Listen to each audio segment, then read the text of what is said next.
মাননীয় অধ্যক্ষ মহোদয়, আজি আমি এই পবিত্ৰ সদনত মাদ্ৰাসা এডুকেশ্যন প্ৰভিন্সিয়েলাইজেশ্যন এক্ট 1995 আৰু মাদ্ৰাসা education provincialisation of service of employees and reorganization of Madrasa Education Institute Act 2018 এই দুইখন এক্ট ৰিপিল কৰাৰ বাবে পবিত্ৰ সদনৰ মজিয়াত মই এখন ৰিপিলিং বিল উত্থাপন কৰিছিলোঁ।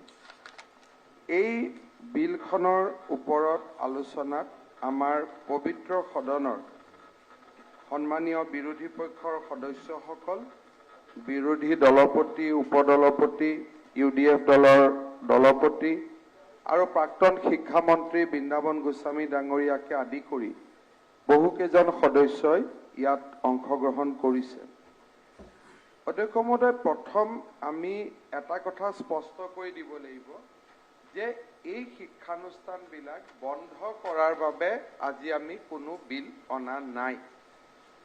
এই শিক্ষানুষ্ঠানৰ গৰিমা, এই শিক্ষানুষ্ঠানবিলাকৰ কণ্টিনিউটি, এই দুইটাৰ ওপৰত এই বিলখনৰ কোনো প্ৰভাৱ নাই।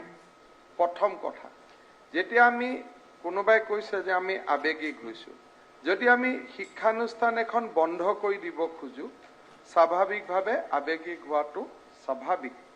কিন্তু এটা কথা মই হাউচত ক'ব খোজোঁ যে ৱাৰেন হেষ্টিংছে যেতিয়া আৰম্ভ কৰিছিল মাদ্ৰাসা শিক্ষা কম্বিনেশ্যন কৰি জেনেৰেল এডুকেশ্যন, সেই যিটো এটা কাম আৰম্ভ হৈছিল যে কমিৰ পৰা হাইব্ৰিডৰ পৰা জেনেৰেল এডুকেশ্যন, এটা প্ৰচেষ্টা আছিল।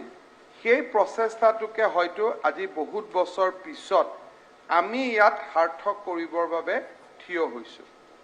কৌমী শিক্ষা, যিটোক আমি হাফিজি মাদ্ৰাছা বুলি কওঁ, তাৰ ইতিহাস বহুত বছৰ পুৰণা। এটা সময় ভাৰতবৰ্ষত আমাৰ প্ৰণেতাসকলে বা ভাৰতবৰ্ষৰ বিদ্বান ব্যক্তিসকলে অনুভৱ কৰিছিল যে অকল যদি কৌমী শিক্ষা আমি ইছলাম ধৰ্মাৱলম্বী লোকৰ মাজত দি থাকোঁ, এই সমাজখনৰ পৰা IAS অফিচাৰ নাহিব, ডক্টৰ নাহিব, ইঞ্জিনিয়াৰ নাহিব। এটা সময়ত বিশেষকৈ কলিকতাত মাদ্ৰাছা আৰম্ভ কৰা হৈছিল যে য'ত কৌমী শিক্ষা, যাক আমি থিঅলজিকেল এডুকেশ্যন বুলি কওঁ, তাৰ লগত নৰ্মেল এডুকেশ্যনক সন্মিলিত কৰাৰ এটা প্ৰচেষ্টা হৈছিল। আৰু সেইকাৰণে আজি আমি যি মাদ্ৰাছা এডুকেশ্যনৰ কথা আলোচনা কৰিছোঁ, দিছ মাদ্ৰাছা education is typical to Assam and Bengal. বাকী জেগাত যি বিৰোধী দলপতি গৰাকীয়ে মাদ্ৰাছা মডাৰ্ণাইজেশ্যনৰ কথা কৈছে, তাত আমি একমত। আমাৰ যদি ভগৱানে যদি সুযোগ দিয়ে, নেক্সট যদি আমি সুযোগ পাওঁ, ওপৰলাই যদি সুযোগ দিয়ে, যি ধৰণে প্ৰধানমন্ত্ৰী ডাঙৰীয়াৰ আশা যে এফালে কোৰাণ এফালে কলম, যিটো দিন আৰু দুনিয়া, এই দুইটাৰ ওপৰত যিটো তেখেতৰ প্ৰচেষ্টা, সেই প্ৰচেষ্টাক আমি ক্ৰিয়ান্বিত কৰিবলৈ আমি চেষ্টা কৰিম। 2008 চনত মই ব্যক্তিগতভাৱে প্ৰচেষ্টা চলাইছিলোঁ মুখ্যমন্ত্ৰী গগৈ ডাঙৰীয়াৰ লগত আলোচনা কৰি। ৱাজেদ আলী চৌধুৰী ডাঙৰীয়াই, ৱাজেদ দাই আজি এই কথাটো উল্লেখ কৰিছে, মই ক'ম যে এসময়ত আমি বিচাৰিছিলোঁ যে হাফিজি মাদ্ৰাছাবিলাকত দুটা কম্পোনেণ্ট হওক, এটা ধৰ্মীয় শিক্ষা হওক আৰু আনফালে সৰ্বশিক্ষা অভিযানৰ পৰা অংক, গণিত আৰু সমাজ বিজ্ঞানৰ আমি শিক্ষক দিম, যাতে হাফিজি মাদ্ৰাছাত পঢ়া ছাত্ৰ ছাত্ৰীসকলে দিন আৰু দুনিয়া, ধৰ্ম আৰু জগত দুইখনৰে জ্ঞান তেওঁলোকে ল'ব পাৰে। 2008 চনত কেতিয়াবা মই বদৰুদ্দিন আজমল ডাঙৰীয়াক হুজুৰ বুলি ক'লে কিছুমানে আপত্তি কৰে। সন্মানত ৰাজনৈতিক পাৰ্থক্য যিয়ে নহওক, সন্মানত যি সন্মান যাৰ য'ত যেনেকুৱা আমি তেনেকৈ ক'ব লাগিব, তাত কোনো কথা নাই। মই যদি হুজুৰ বুলি কোৱাটো কোনো ভুল হ'ব নোৱাৰে। আজিও মই যিজনে জ্ঞানী তেওঁক হুজুৰ বুলি ক'ম, আমাৰ কোনোবা হিন্দু ধৰ্মৰ ওপৰত জানিলে তেখেতক পণ্ডিত বুলি কম, কোনোবা বাইবেলৰ ওপৰত জানিলে তেখেতক ফাদাৰ বুলি কম। তেওঁ ৰাজনীতিৰ লগত মোৰ একাত্মতা নাথাকিব, ৰাজনীতি বেলেগ বেলেগ হ'ব। এই প্ৰস্তাৱটো লৈ যেতিয়া বদৰুদ্দিন আজমল ডাঙৰীয়াৰ ওচৰত মই গৈছিলোঁ, কাৰণ তেখেত সেই সময়ত আমাৰ আজি ৱাজেদ আলী চৌধুৰী ডাঙৰীয়াই যিটো কথা ইয়াতে উল্লেখ কৰিছে যে তেওঁলোক তেতিয়া তঞ্জিমৰ সভাপতি আছিল। তঞ্জিমৰ যেতিয়া সভাপতি আছিল, আৰু তঞ্জিম হৈছে যে Islamic education organisation in Assam, all Assam Tanzim Madaris Qawmia Nagaon, অৰ্থাৎ ইয়াত মৌলানা আবুল কাদিৰ কাছিমি আছিলে আৰু মৌলানা বদৰুদ্দিন আজমল তাৰ সভাপতি আছিল। ৱাজেদ আলী চৌধুৰী ডাঙৰীয়া যি মনত পেলাইছে, 2008 চনত মই এই প্ৰস্তাৱ পোৱাৰ পিছত জুলাই 2 তাৰিখে মৌলানা বদৰুদ্দিন আজমল ডাঙৰীয়াই এখন সভা কৰি ডিচিশ্যন লৈ কৈছিলে, আজি পিছত এইটো ৰেকৰ্ড কৰিছিলে আবু নাছেৰ ছায়েদ আহমেদ, গুৱাহাটী বিশ্ববিদ্যালয়ৰ প্ৰবক্তা, আৰু তেখেতে মাদ্ৰাছা জিন আছামৰ ওপৰত এখন থেচিছ নহ'লেও এখন পেপাৰ লিখিছিল। তাত এই কথাখিনি যিটো আজি হাউচত ৱাজেদ আলী চৌধুৰী ডাঙৰীয়াই সাক্ষী হিচাপে থিয় দিলে, আৰু তৰুণ গগৈ ডাঙৰীয়াৰ দিনৰ পৰা আমি কি ধৰণে মাদ্ৰাছা এডুকেশ্যনৰ লগত দিন আৰু দুনিয়া দুইটাৰ শিক্ষা দিয়াৰ কাৰণে প্ৰয়াস কৰি আছিলোঁ, আৰু তাৰ ৰাস্তাৰ পৰা আমি যে আজিও আঁতৰি যোৱা নাই, সেই কথাখিনি ক'বৰ কাৰণে মই ইয়াত থিয় হৈছোঁ। তেতিয়া মৌলানা বদৰুদ্দিন আজমলে কৈছিল যে this organisation is opposed to the idea of appointing teacher under the Sarva Shiksha অভিযান। In a meeting of the Tanjim presided over by its president Maulana Badruddin Ajmal on July 2, 2008, they passed a resolution saying that there was a hidden objective in inducting the Sarva Shiksha courses and appointment of teachers in madrasas under the Abhijan. অৰ্থাৎ আমি বিচাৰো যে হাফিজি মাদ্ৰাছা বিলাকো দিন আৰু দুনিয়া দুইটাৰ শিক্ষা হ'ব লাগে। আজি বিৰোধী দলপতি ডাঙৰীয়াই যিটো কথা উল্লেখ কৰিলে, যি মাদ্ৰাছাৰ কথা নাগবী ডাঙৰীয়াই উল্লেখ কৰিছে, সেই মাদ্ৰাছা আমাৰ মাদ্ৰাছা নহয়। এই মাদ্ৰাছা অকল অসম আৰু বেংগলত দেখা পোৱা যায়, যি ৱাৰেং হাষ্টিং ডাঙৰীয়াই আৰম্ভ কৰিছিল। These madrasas are not there in any other part of the country. বাকী ৰাজ্যবিলাকত মাদ্ৰাছা কমে চলায়, আৰু কৌমী মাদ্ৰাছাবিলাকত চৰকাৰে এই সিদ্ধান্তবিলাক নেশ্যনেল মাদ্ৰাছা এডুকেশ্যন বোৰ্ড কংগ্ৰেছৰ দিনত পতাৰ প্ৰচেষ্টা কৰা হৈছিল। কপিল চিবাল ডাঙৰীয়াই কৌমে আপত্তি কৰিলে যে নহয়, আমি দিব নিদিওঁ। আৰবিয়া, হাফিজিয়া দুই ধৰণৰ মাদ্ৰাছা আছে, এই মাদ্ৰাছাবিলাকক একত্ৰিত কৰি এটা কম্বাইণ্ড এক্সামিনেশ্যনৰ জৰিয়তে মাদ্ৰাছাক চলাবৰ কাৰণে প্ৰচেষ্টা কৰা হৈছিল কংগ্ৰেছৰ দিনত। এইবিলাক মই কংগ্ৰেছৰ পৰা শিকি অহা কথা, ইয়াত মই ইনভেন্ট কৰা নাই। এটা চেষ্টা কৰা হৈছিল ৰাইট টু এডুকেশ্যনৰ সময়ত যে এই শিক্ষাটোক আমি মডাৰ্ণাইজ কৰিম, আধুনিকৰণ কৰিম। প্ৰধানমন্ত্ৰী নৰেন্দ্ৰ মোদী ডাঙৰীয়াই সবকা সাথ সবকা বিকাশ এই নীতিৰ আধাৰত তেওঁলোকে কৈছিলে যে দিন আপোনালোকে চলাওক, দুনিয়াটো আমাক চলাব দিয়ক। অৰ্থাৎ ইছলামৰ শিক্ষা, হাদিত কোৰাণৰ শিক্ষা আপোনালোকে দিয়ক, কিন্তু জ্ঞান প্ৰজ্ঞা, যিটো ব্যৱহাৰিক জ্ঞান আৰু প্ৰজ্ঞা, তাক দিয়াৰ দায়িত্ব আমাক দিয়ক। কিছু মাদ্ৰাছাই সেই দিশত গৈছে, কিছু মাদ্ৰাছাই সেই দিশত যোৱা নাই। ভগৱানে যদি মোক সুযোগ দিয়ে, মোৰ প্ৰচেষ্টা থাকিব যে অসমত হাফিজি মাদ্ৰাছাসমূহৰ পঞ্জীয়ন হ'ব লাগে। তেওঁলোকে বেছিক এই কিতাপখন মই অনুৰোধ কৰিম যে যিসকল আজি আৱেগিক হৈছে মাদ্ৰাছা এডুকেশ্যন লৈ, তেওঁলোকে কিতাপখন পঢ়িব। আবু নেছাৰ ছৈয়দ আহমেদ ডাঙৰীয়াই লিখা যে কি ধৰণে এটিমখানাবিলাকতে হওক বা কি ধৰণে বানাত মাদ্ৰাছাসমূহত হওক বা মাদ্ৰাছাসমূহক হওক, প'ৰ কোৱালিটি এডুকেশ্যনেৰে তেওঁলোকে দিনৰ বাবেও নিজক প্ৰস্তুত কৰিব পৰা নাই, দুনিয়াৰ বাবেও নিজক প্ৰস্তুত কৰিব পৰা নাই।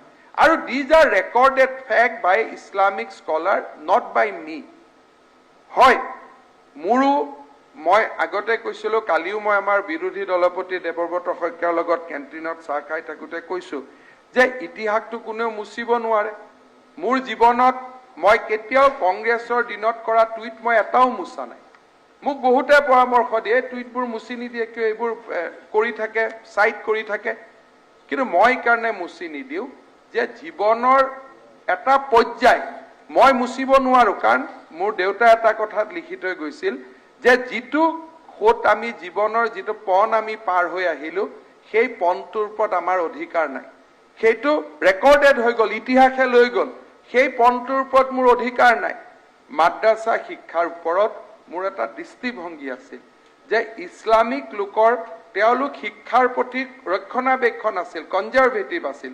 চ' মাদ্ৰাছালৈকে ওৱান ষ্টেপ আহিলে নেক্সট ষ্টেপ তেওঁলোকে হয়তো মডাৰ্ণ এডুকেশ্যনলৈ আহিব।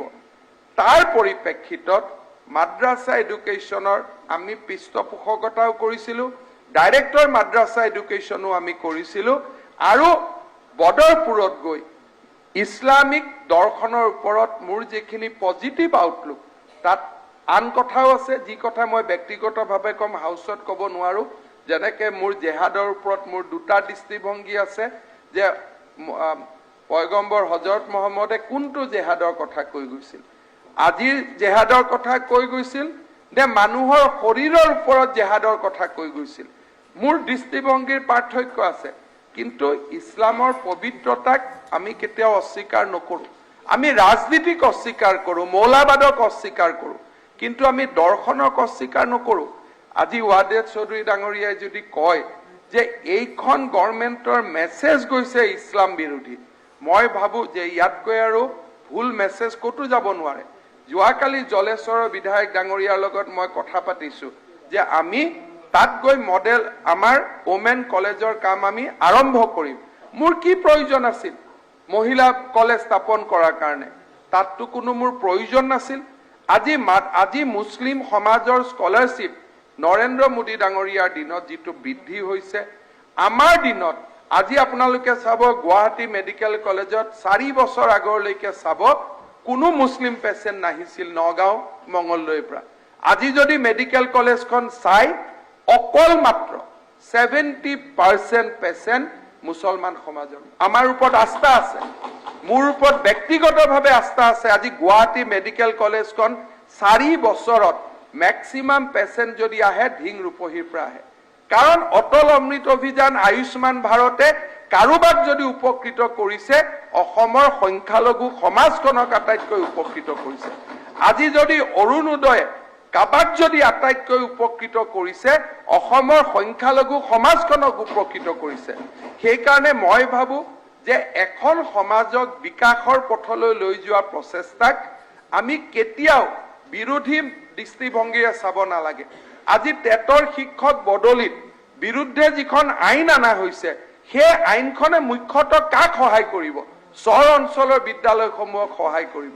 গতিকে কৰবাত যদি মৌলাবাদক বিৰোধিতা কৰাটোৱে যদি কৰবাত মেছেজ পঠায় যে ধৰ্মক বিৰোধিতা কৰিছো, মই ভাবো সেয়া ভুল কথা।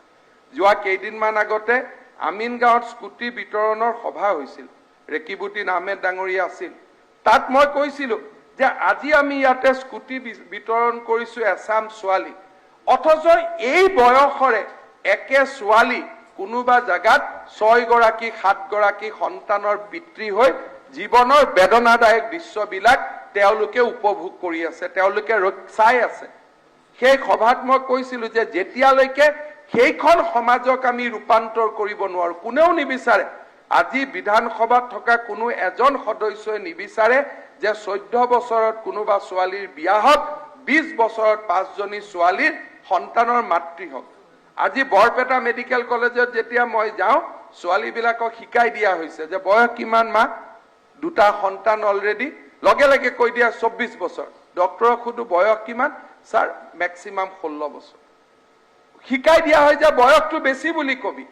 সেইখন সমাজৰ উত্তৰণৰ দায়িত্ব আজি বিজেপি দলে গ্ৰহণ কৰিছে।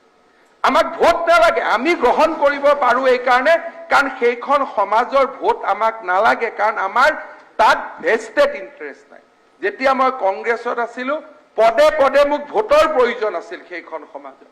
আজি মোক ভোট নালাগে, মই মিটিঙত কওঁ যে জলেশ্বৰত মোক ভোট নালাগে, বাগবৰত ভোট নালাগে, আৰু মই নিউট্ৰেল কাৰণে মই সেইখন তাৰ লগত মোৰ কোনো ভেষ্টেড ইণ্টাৰেষ্ট নাই কাৰণে আজি আমি সংস্কাৰৰ কথা ক'ব পাৰিছো যে হয় সংস্কাৰ লাগে সমাজখনত।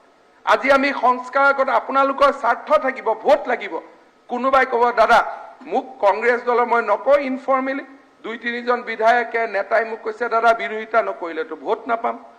এটা নাম সুধিলে মই নাম নকওঁ, কাকো অপ্ৰস্তুত নকৰো, কিন্তু কথাটো হ'ল যে মোৰ সেই সমস্যাটো নাই যে মোক ভোট নালাগে।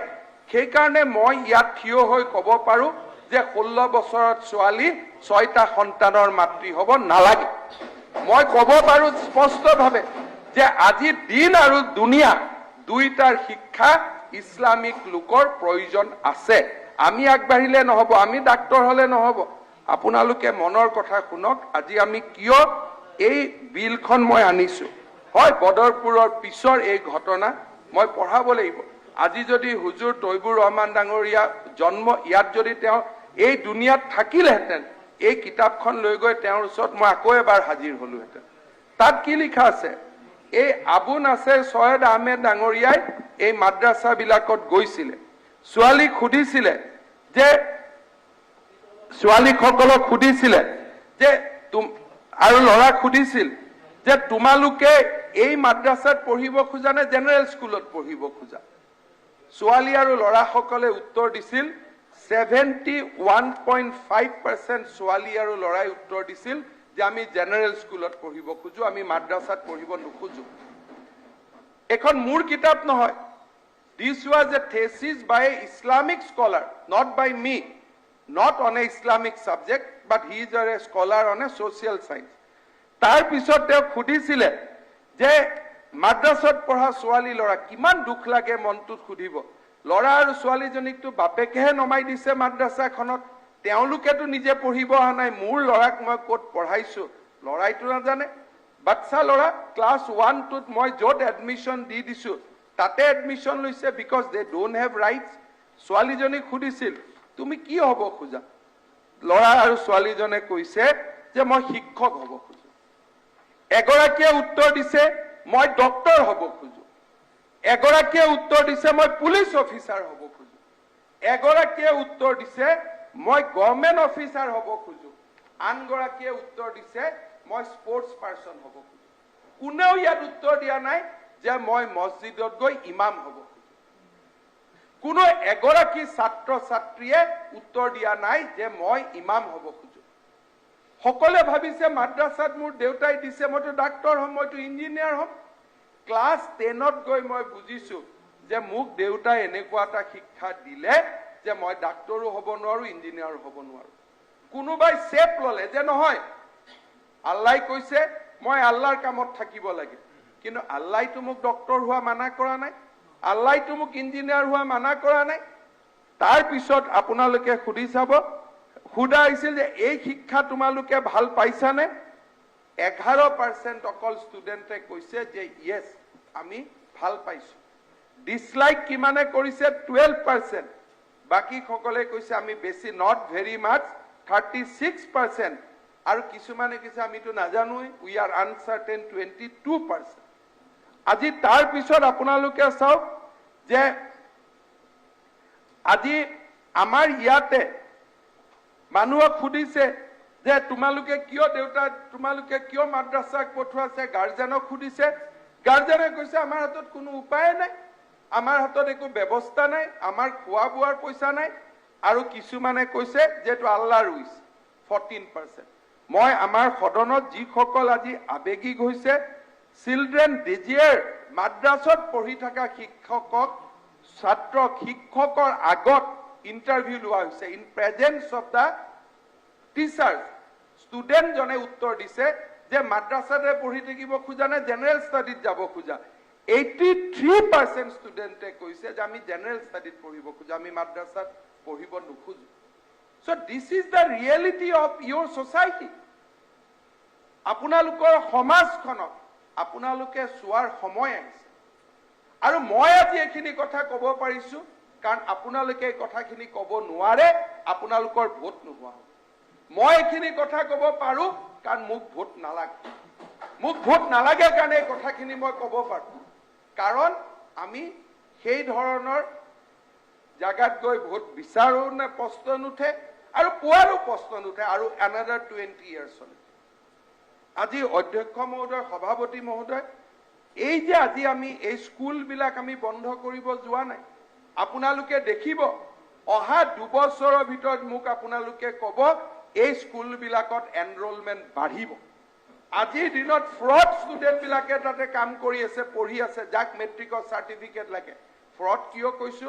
এগেইন ইয়াত কৈছে যে যিমান এনৰোলমেণ্ট দেখুৱাইছে তাতকৈ বহুত কম এনৰোলমেণ্ট আছে, খালি প্ৰাদেশিকৰণ হ'বৰ কাৰণে এনৰোলমেণ্টৰ কথা তেওঁলোকে দেখুৱাইছে। আজি আপোনালোকে দেখিব in next 5 years, next 2 years এই স্কুলবিলাকত আমি কি কৰিছো?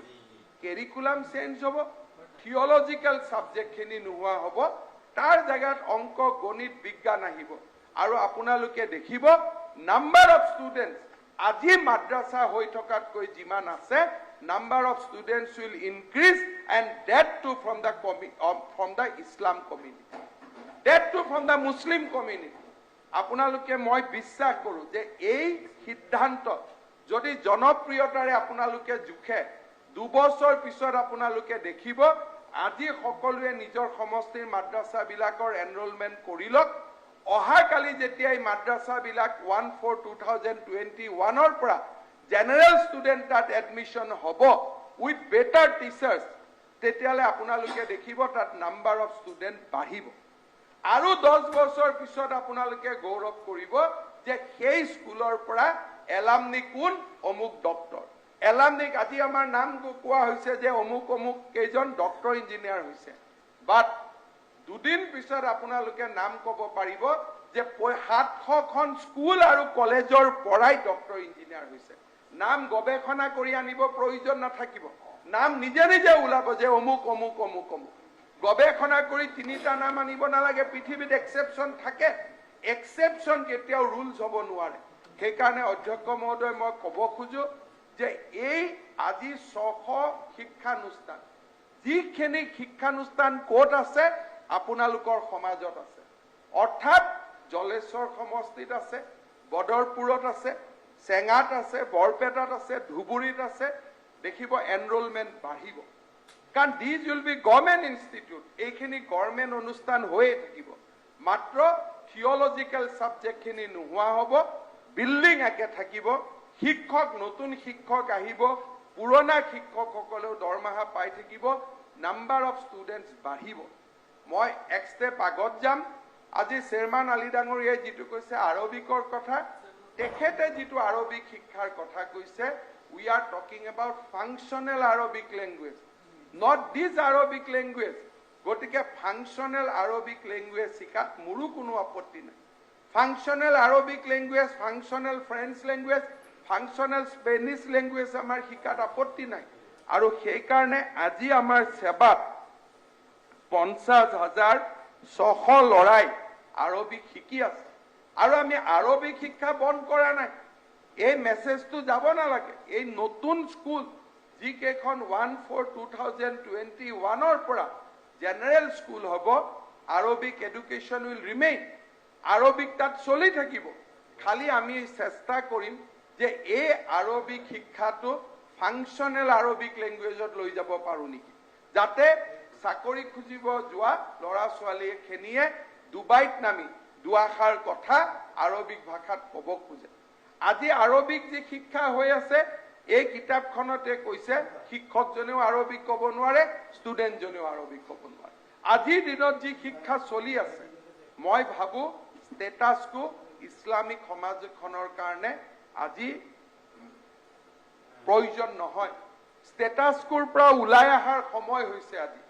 আৰু ষ্টেটাছকোৰ পৰা ওলাই আনিব আপোনালোকে নোৱাৰে, কাৰণ আপোনালোকে এইকাৰণে নোৱাৰে, আপোনালোকে যেতিয়া ক'ব যাব তাত কোনোবাই বিৰোধিতা কৰিব, কোনোবাই ছাপৰ্ট কৰিব।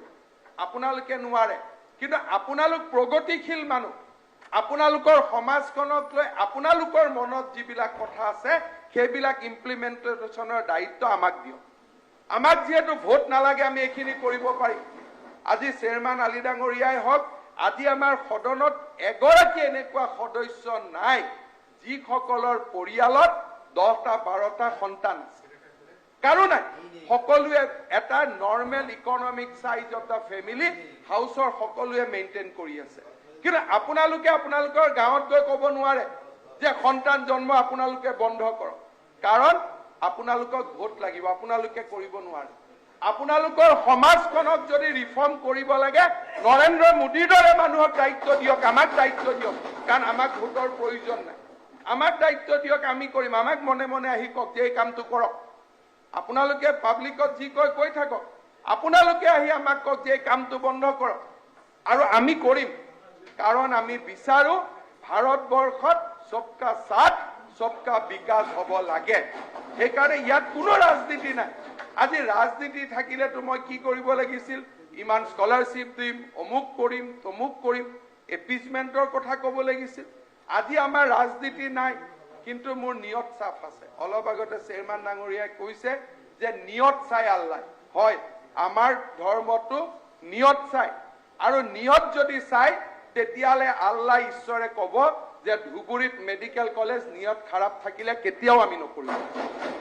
যদি নিয়ত খাৰাপ থাকিলেহেঁতেন ধুবুৰীত মেডিকেল কলেজ আমি কেতিয়াও নকৰিলো। এই কথাবিলাক মই ভাবো আপোনালোকৰ হৃদয়তো মোৰ কথাখিনিয়ে স্পৰ্শ কৰিব। ৰাজনীতি বাদ দিয়ক, ৰাজনীতি চলি থাকিব।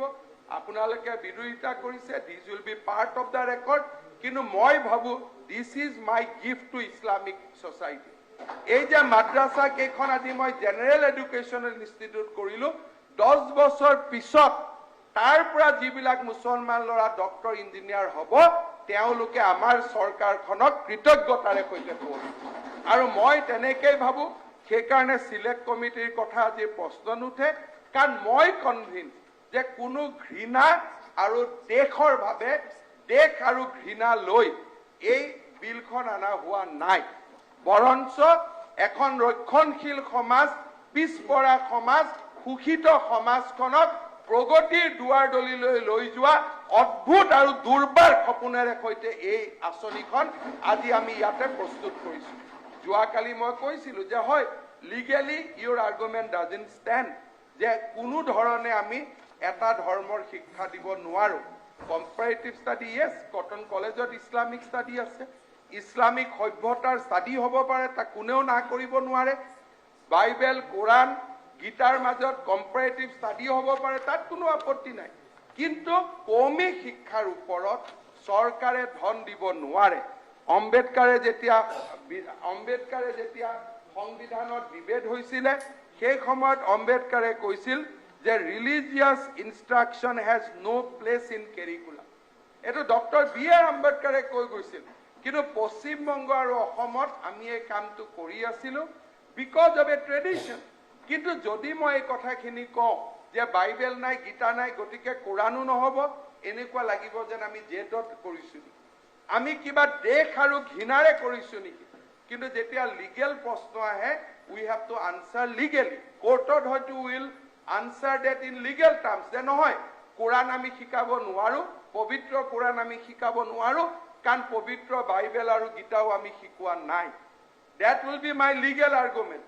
কিন্তু যদি আপোনালোকে আচল আৰ্গুমেণ্ট শুনে, প্ৰধানমন্ত্ৰী নৰেন্দ্ৰ মোদী ডাঙৰীয়াৰ যি সংকল্প, আমাক ভোট নালাগে, আমি এপিজমেণ্ট নকৰো, আমাৰ কিন্তু কমিউনিটিটোৰ লগত কোনো আমাৰ ভেষ্টেড ইণ্টাৰেষ্ট নাই, কিন্তু বহুত দূৰত ৰাজনীতিৰ পৰা দূৰত থাকি সেই কমিউনিটিটোক আমি আগুৱাই লৈ যোৱাৰ প্ৰচেষ্টা কৰিম। আজি কোনোবাই ক'ব পাৰে, ৰক্ষণশীল সমাজখনে ক'ব পাৰে যে ট্ৰিপল তালাক বিল আমি কিয় আনিলো, আজি কিয় সুপ্ৰিম কোৰ্টে ক'লে যে তালাক বন্ধ হ'ব লাগে, আমি আপত্তি কৰিব নোৱাৰো। আমাৰ ৰাজনীতি কৰা মানুহে, ইছলাম ধৰ্মৰ মানুহে গৈ কোনেও ক'ব নোৱাৰে যে ট্ৰিপল তালাক বিলখনক মই সমৰ্থন কৰো। কিন্তু এই ট্ৰিপল তালাক বিলখন পাছ কৰি মোদী ডাঙৰীয়াই কৰবাত এটা ভোটো বেছি পোৱা নাই। যে কোনোবা মুছলমান ছোৱালীয়ে ভোট দিছে, কোনোবা মুছলমান মাতৃয়ে তেওঁক ভোট দিছে, অন্ততঃ ইলেক্টৰেল ৰেকৰ্ডে সেই কথা নকয়। আৰু তেওঁ জানে, তেওঁৰ দৰে বিদ্বান মানুহ এজনে, যে এই আইন পাছ কৰিলেও কোনো ছোৱালী এজনীও মোক ভোট নিদিয়ে যেতিয়ালৈকে এই সমাজখনত ৰক্ষণশীলতাৰ প্ৰভাৱ থাকিব। কিন্তু তেওঁ কৰিছে, বিকজ আমি ভাবো যে এই কৰাৰ প্ৰয়োজনীয়তা আছিল আৰু আজিও আমি কৰিছো কাৰণ মই ভাবো যে সেইসমূহ স্কুলত যেতিয়া ডাক্তৰ আৰু ইঞ্জিনিয়াৰ ওলাব এয়া আপোনালোকৰ বাবে গৌৰৱ কঢ়িয়াই আনিব তৃতীয়তে মই দেৱব্ৰত শইকীয়া ডাঙৰীয়াৰ লগত একমত যে ভাৰত চৰকাৰৰ যি পলিচি সেই পলিচি মতে লাহে লাহে কৌমৰ লগত কাম কৰি 2008ত আমি প্ৰচেষ্টা চলাইছিলো সফল নহলো লাহে লাহে কৌমৰ লগত কাম কৰি উইদাউট এনি যিটো কয় হেঁচা ভাবুকি সেই ধৰণৰ পৰিৱৰ্তে মৰম আৰু চেনেহৰ মাজেৰে আমাৰ ইণ্টেনশ্যন বুজাই অসমত চলি থকা মাদ্ৰাছাসমূহত হাফিজি বা কৌমী মাদ্ৰাছাসমূহতো লাহে লাহে দিন আৰু দুনিয়া এই দুইটাৰ শিক্ষা দিয়াৰ বাবে আমি আগুৱাই লৈ যাব লাগিব মই ভাবো যে মই কেতিয়াও কোনোবাই ক'ব পাৰে যে হিমন্ত বিশ্ব শৰ্মা আমাৰ বিৰোধী নহয় বিৰোধী হোৱাৰ প্ৰশ্নই নুঠে মোৰ ৰাজনৈতিক জীৱনৰ যিমান ট্ৰেক ৰেকৰ্ড আছে কোনেও ক'ব নোৱাৰে মই কাৰোবাৰ বিৰোধী মৌলবাদক বিৰোধী কৰা মানে ইছলামক বিৰোধী কৰা নহয় কোনোবা মুছলমান ল'ৰাক ডাক্তৰ ইঞ্জিনিয়াৰ কৰিব প্ৰচেষ্টা চলোৱাটো ইছলাম বিৰোধী কেতিয়াও হ'ব নোৱাৰে তাক মই বিশ্বাস কৰোঁ আৰু মই ভাবো যে সদনে আজিৰ এই আইনখন সেই ধৰণৰ স্পিৰিটৰ মাজেৰে গ্ৰহণ কৰিব থ্যাংক ইউ মাননীয় অধ্যক্ষ মহোদয় এই ক্ষেত্ৰত আমাৰ দুটামান কথা আমাৰ ক'বলগীয়া আছে অধ্যক্ষ মহোদয় প্লিজ চিট ডাউন মই সকলোৱে শুনিম তিনিজন চাৰিজন একেলগে সমাজ উঠিলে হ'ব প্ৰথম প্ৰশ্নটো হৈছে যে আমি প্ৰায় এঘণ্টাতকৈ বেছি ডিবেট কৰিছোঁ এইটোত মন্ত্ৰীয়েও প্ৰায় আধা ঘণ্টা কৈছে আপোনালোকৰ প্ৰায় এঘণ্টা সময় আমি দিছিলোঁ এঘণ্টা 45 মিনিটটো সময় দিছোঁ মই কথা যে এতিয়া আমাৰ সংশোধনীকেইটাৰ ওপৰত প্ৰত্যাহাৰ কৰা বা নকৰাৰ কথা আহিব যদি আপোনালোকে কিবা এটা ক্লেৰিফিকেশ্যন পালে প্ৰত্যাহাৰ কৰাৰ কথা ভাবিছে কৰক নহ'লেতো মই নোৱাৰিম এনেকৈ কথা